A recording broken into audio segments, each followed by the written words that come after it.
कभी कभी इंसान अपनों से नहीं अपनेपन के दिखावे से हार जाता है। एक औरत जिसने पहले अपने पति को खोया, फिर अपने बच्चों की मुस्कान खो दी और आखिर में अपना भरोसा भी। सोचिए, एक विधवा, 4 मासूम बच्चे, खाली रसोई, टूटा हुआ घर, और तभी कोई आकर कहे तुम अकेली नहीं हो, मैं हूँ। क्या कोई ऐसी बात पर भरोसा नहीं करेगा?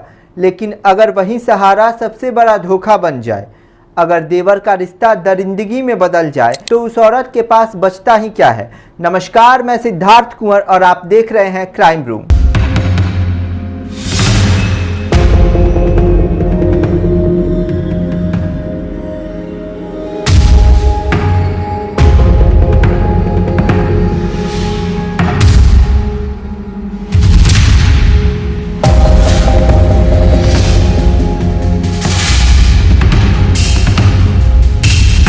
आज की कहानी सिर्फ एक अपराध की नहीं, बल्कि टूटे हुए विश्वास, मजबूरी और इंसानियत के मरते हुए चेहरे की है।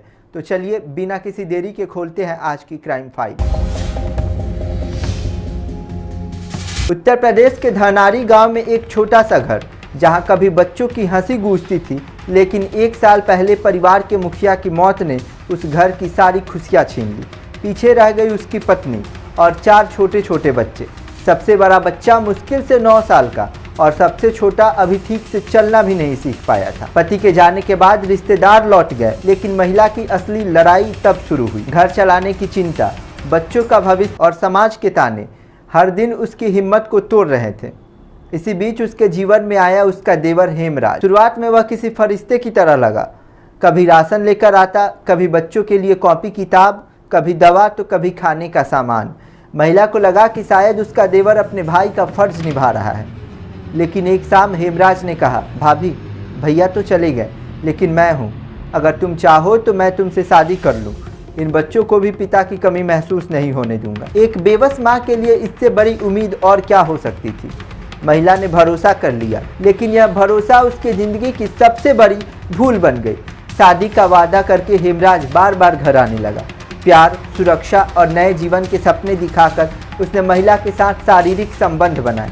जब भी महिला शादी की बात करती, हेमराज कहता, थोड़ा इंतजार करो, सही समय आने दो, मैं तुम्हें अपनी पत्नी बनाकर ही रहूंगा। दिन बीतते गए और फिर एक दिन महिला को पता चला कि वह गर्भवती है, 4 महीने का गर्भ। अब वह हेमराज से शादी की जिद करने लगी, लेकिन यहीं से हेमराज बदल गया। फोन उठाना बंद, मिलना बंद और बहाने शुरू। फिर आई 23 जुलाई। गाँव में ढोल बज रहे थे, सहनाइयाँ गूंज रही थी। महिला को लगा शायद आज उसका सपना पूरा होगा, लेकिन जब वह हेमराज के घर पहुंची तो उसके पैरों तले जमीन खिसक गई। हेमराज किसी और लड़की के साथ दूल्हा बना खड़ा था। महिला रोती हुई उसके सामने पहुंची। हेमराज, तुमने मुझसे शादी का वादा किया था, मेरे पेट में तुम्हारा बच्चा है। लेकिन हेमराज ने उसका हाथ झटक दिया और कहा, मेरा तुमसे कोई रिश्ता नहीं। कुछ ही देर बाद उसी गाँव के सामने हेमराज ने दूसरी युवती के साथ 7 फेरे ले लिए।